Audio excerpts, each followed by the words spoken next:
Hello! Sino ang nakakamiss sa BTS? Siyempre ako. Ito nga pala yung pinakaunang-una kong photo binder.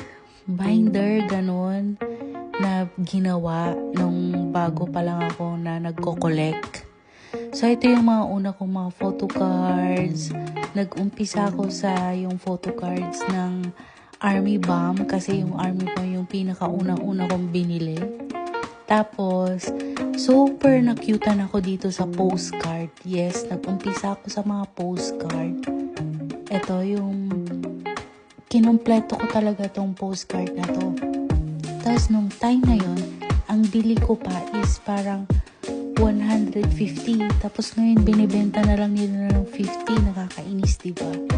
Tapos, ayan, yung mga yan. Ito naman yung sa membership kit yata yun, galing sila doon.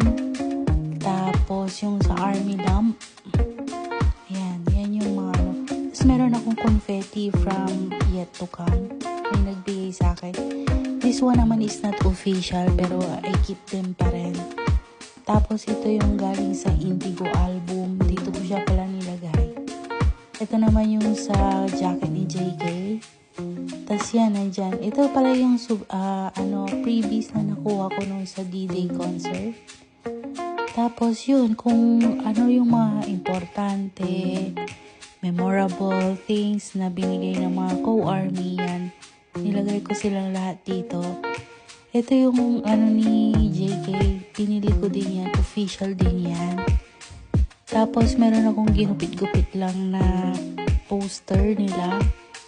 Tapos ito si Yoongi galing sa Proof.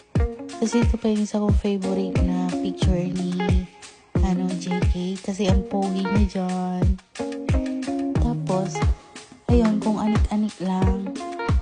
This one is from Jimin album. Ang pogi niya dyan. Tapos ito si JK. Tapos yun, ito Indigo. Ayun lang, super miss ko na sila.